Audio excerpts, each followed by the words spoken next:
il y a des artistes en Côte d'Ivoire aujourd'hui. Il y a un qui est sorti récemment et qui dit que ils ont tout donné à Asalfo. Même la chanson de la CAN lui a été confiée. Les fan zones que c'est Asalfo qui gère ça. Vraiment, moi, ce que j'aimerais dire à ces personnes qui pensent aussi comme cet artiste-là, le président de la République qui s'est fixé un objectif.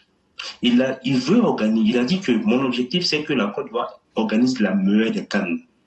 Mais pour pouvoir organiser une CAN à la hauteur de la vision du président de la République, c'est des hommes compétents qui doivent occuper des postes où on a besoin de compétents.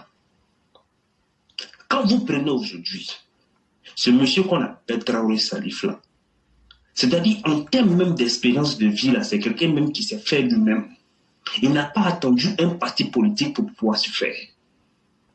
Quand vous prenez aujourd'hui son festival qu'on appelle FEMUA, il n'a pas eu besoin d'un parti politique pour l'aider pour pouvoir faire de ce festival-là l'un des meilleurs festivals en Afrique.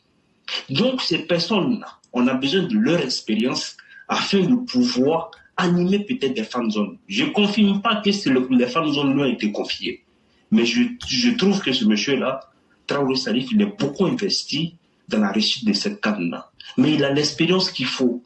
Mais vous, les artistes zouglous qui partez chanter dans les maquis là, on n'a qu'à vous choisir pourquoi même. Vous voulez qu'on vous choisisse pourquoi? Vous allez faire quoi? Chanson de CAN là, on ne peut pas vous appeler. Vous faites concert où? Vous êtes connu où? Donc là, ce que les gens doivent retenir. Asalfo, pour la musique ivoirienne, il est le Didier Drogba de la musique ivoirienne. C'est quelqu'un qui a su, il connaît la musique. C'est quelqu'un qui a d'autres compétences autres que la musique. Le diplôme qu'il a eu à HEC Paris, vous les artistes gourmands qui sont en train de chanter dans les internats là, vous avez fait quoi comme étude déjà? Donc quand on choisit des gens qui méritent d'occuper certains postes, si vous ne pouvez pas aller apprendre auprès de ces derniers-là, vous avez juste à fermer votre gueule. Vous avez juste à vous taire.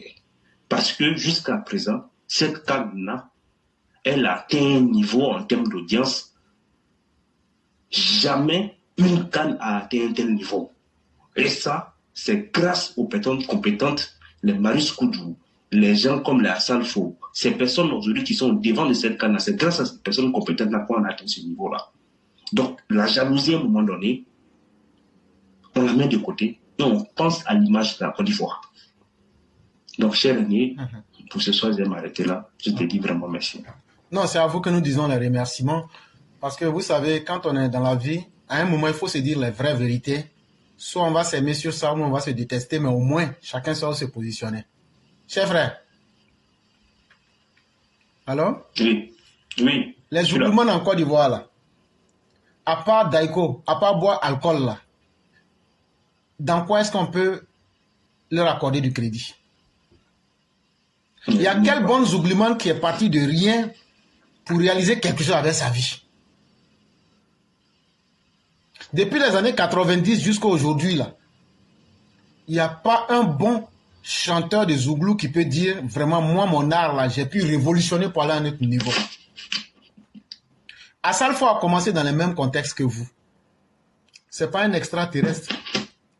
Personne n'a donné quoi que ce soit à Asalfo. Hey! Moi, je n'ai pas vu quelqu'un prendre son bonheur pour donner à quelqu'un. Même la vieille Amélie, même là. Elle-même, là, elle avale le bonheur des gens, mais après, ça va lui arracher. La réalité, c'est un mauvais comportement humain. Quand on a échoué, au lieu de regarder nos propres limites, on accuse l'autre. Mais si la CAN aujourd'hui est une CAN qui a réussi, c'est aussi la qualité des hommes qui ont animé les différents secteurs qui a fait cette différence-là. Des gens imaginatifs, des gens créatifs et des gens qui veulent se surpasser, des battants. Mais vous, les chanteurs de Zouglou, là, les 99,99% parmi vous, là, vous êtes des soulards. C'est avec Laurent Gbagbo, vous pouvez prospérer. Asalfo, là, dans son quartier, Abidjan, là, allez prendre les photos d'avant d'Asalfo et puis allez regarder. Asalfo lui-même, quand tu lui montres le rappeur, tellement c'était la galère. Mais il a su se battre.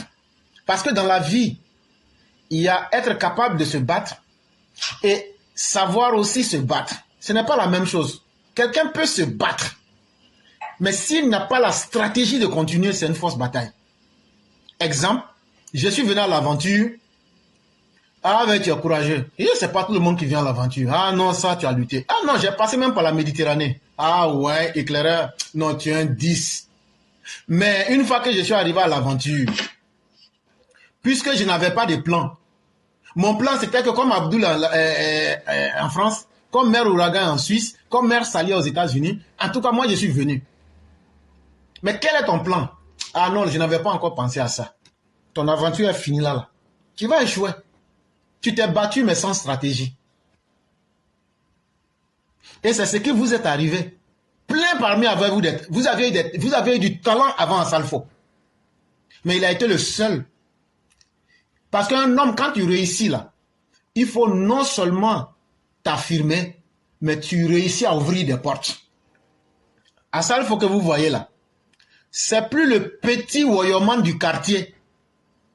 Grâce au Zouglou, quand il est arrivé en France là, il allait dans une puissante école de commerce qu'on appelle HEC. Frère, si je mens, je suis pas en France, il faut dire tu mens. Hein. Quand tu vas à HEC là, c'est quoi tu apprends là-bas? Est-ce que vous vous êtes posé la question? Entre-temps, vous étiez dans l'alcool, dans les gombos, et puis dans les petits coups bas, et puis dans les sorcelleries des quartiers, en train d'animer les funérailles à Yopougon. On a qu'à se dire la vérité. Hey, Côte d'Ivoire là, c'est 322 462 km². Hey, nous tous là, on est nés en Côte d'Ivoire, on sait comment les choses fonctionnent. Vous étiez toujours au Belledrome. Vous étiez toujours en train de prendre les petits gombos avec les cadres pour faire les petits warriors du coin. Et vous étiez toujours dans les faux ken à faire des femmes. C'est ça qui vous a mis derrière. Et aujourd'hui là, le temps que vous avez pris pour faire tout ça là, moi je vais citer des noms, hein, les Fitini et plein d'autres là. Vous aviez plus de talent qu'à Salfo. Mais Fitini, toi-même là, il faut te regarder. Qu'est-ce qui t'a mis derrière? C'est pas Belé. Toi-même tu connais. C'est un exemple que je prends. Et on peut vous citer comme ça à l'appel. Mais ce qui vous étonne, ne vous détrompez-vous. Ce n'est plus le même Asalfo là. Et donc, vous avez des difficultés à détacher Asalfo de votre monde des Zouglous. Lui, s'est détaché. Regardez même la musique qu'il fait là. C'est simplement qu'on dit il a commencé par Zouglou. Sinon, c'est plus Zouglou il fait. Ce qu'il fait là, on appelle ça de la world music. Chers frères, est-ce qu'ils comprennent ça bien? Non, ils ne comprennent pas, cher ami. Okay, donc, je vais passer encore. La musique qu'Asalfo fait là, on n'appelle plus ça Zouglou. On appelle ça la musique du monde. Ça veut dire c'est une musique qui est faite pour être adaptée à plusieurs sensibilités dans le monde. La musique qu'Asalfo fait aujourd'hui là, on peut jouer ça en Chine, au Japon, partout. Ça peut passer. Mais vous, avec votre talent là, vous êtes congelé parce que vous n'avez pas cherché à comprendre. Eh bien pour vous, puisqu'il a commencé par Zouglou, vous ne voulez pas accepter qu'il s'est détaché, qu'il a créé. Normalement, Asalfo a créé un autre courant. C'est comme la rumba congolaise que vous voyez là. La rumba congolaise que vous voyez là. Quand on parle des temps des taboulés rochereaux, quand on parle des temps des anciens, jusqu'à arriver à Kofi Olomide, regardez, chacun a adopté un style. Quand vous prenez le groupe Kekele, quand vous prenez Kofi Olomide, regardez Kofi Olomide, regardez la production musicale qu'il fait aujourd'hui. Regardez comment il fait le Naija dans la musique congolaise. Mais s'ils étaient restés dans les anciens styles de Wonde Kolosoi, s'ils étaient restés dans les anciens styles des Zaiko Langalanga, vous pensez qu'ils seraient là aujourd'hui? Le monde là, quand tu es dans quelque chose là, même si tu ne peux pas être le meilleur là, il faut qu'on se souvienne de toi. C'est ce qu'Asalfo a compris. Dès qu'ils sont arrivés en France là, il n'a pas joué les gros dos. Toi, tu as fait Warrior, tu as eu 10 000 francs, pour toi, tu as réussi. Asalfo, lui, il allait à l'école. Il a bien appris le management. Il sait comment gérer les hommes. Il sait comment gérer les entreprises. Il a compris. Ne soyez pas surpris demain qu'il soit en train de faire de la politique. Et il s'est frotté à du bon monde pour en arriver là où il est aujourd'hui. Et donc, un homme qui connaît le monde, quelqu'un qui n'a pas été congelé à Yopougon, quelqu'un qui s'est frotté à plusieurs sommités du monde. Je vous dis même qu'avant-hier, le dimanche, même l'UNICEF de Bamako l'a invité. Il allait là-bas un chap et puis il est revenu. C'est un symbole de la réussite. Mais la réussite à partir de l'effort personnel. Quand Assalfo va aujourd'hui avec les grands là, ce ne sont pas les grands qui ont besoin, ce n'est pas lui qui a besoin des grands.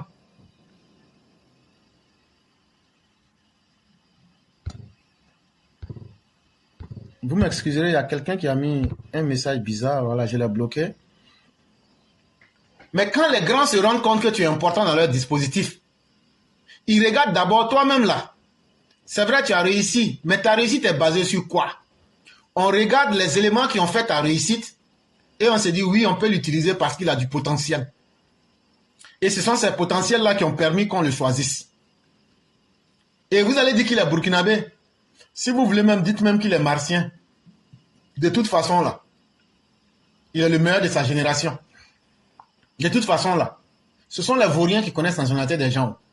Sinon quand tu réussis là, toi-même tu n'as pas le temps même de chercher la nationalité de quelqu'un. Et donc, ça doit être une leçon pour chacun d'entre vous. Savoir gérer votre succès là. Assalfo vous a donné cette leçon là. Le succès là, ça se gère. Et aussi ceux qui sont là, moi je cherche l'argent. Aujourd'hui là, moi je vais te dire quelque chose. L'argent là, c'est comme un être vivant. Chef Razet m'écoute bien. Je t'écoute très bien, cher René. L'argent là, c'est comme un être vivant. L'argent que tu vois là, il y a un esprit derrière. L'esprit qui est dans l'argent là, c'est la confiance que chacun de nous met en l'argent, le papier là. Sinon, il y a beaucoup de papiers. Mais pourquoi c'est un papier spécifique? Nous tous, on met confiance en ça. Quand tu as confiance en quelque chose, c'est la même confiance que tu places en Dieu. Parce que ça peut faire quelque chose. Et c'est la confiance que tu places en l'argent là. C'est ça qui fait le pouvoir de l'argent. Donc toi qui es là, tu cherches l'argent, mais tu t'amuses avec ça là. L'argent même va te fuir. Tu vas voir quelqu'un, son salaire est petit. Mais il dit, moi mon argent là, je vais bien garder, je vais bien entretenir comme un poussin que je suis en train d'élever. Je vais économiser petit à petit, je vais bien garder. Avant d'utiliser, je vais réfléchir. Automatiquement, l'esprit de l'argent là même se connecte à toi, à ta manière et s'adapte. Il n'a pas beaucoup de salaire, mais il n'est jamais dans la misère. Il n'est pas dans la misère parce qu'il est en harmonie avec l'esprit de l'argent. Tu n'as pas besoin d'aller à minuit pour aller adorer un fétiche ou autre. Non. Et la richesse même là, tout comme la pauvreté, c'est d'abord un état mental. Il y a des gens qui ont milliards à la banque, mais ils sont pauvres. Mais il y a des pauvres qui sont heureux dans leur pauvreté parce que ce qu'ils ont là, ils trouvent qu'il n'y a pas mieux que ça sur la terre. Quand tu sais accompagner ta condition avec la dignité, tu es déjà un homme riche. Et tout ce que tu auras va te servir parce que tu sauras comment l'utiliser. Vous, les petits Denis, lui-même, il est devenu toxique. Un homme toxique. Celui-là, on peut le prendre pour être représentant de quelqu'un. Non. Fitinito, on peut te prendre pour être représentant de quelqu'un. Donc, vous-même, regardez vous-même d'abord. Et ça, là, il faut que nous, on vous dise ça. Et les jeunes artistes qui viennent là, surtout les coupés décaleurs là, quand il faut un album, un single, même pas une bonne chanson, un single, ça c'est le succès qui est là. Le succès dure 2 semaines, c'est fini. Une vie là, c'est ce que Mère Blanc disait, c'est la constance. Si ton esprit n'est pas fait pour aller loin, tu vas toujours échouer. Il y a des gens qui ont des gros diplômes dans la poche, mais puisque leur esprit n'était jamais formaté à aller loin là, le diplôme là ne sert à rien. C'est comme ça la vie. Si ce qu'on vous a dit là, ça vous a fait mal là, je serai très heureux. Mais si ça a permis que vous puissiez vous surpasser, pour prendre ça comme un choc, pour corriger votre vie, vous allez comprendre que dans ce monde-là, on n'utilise que ceux qui valent quelque chose.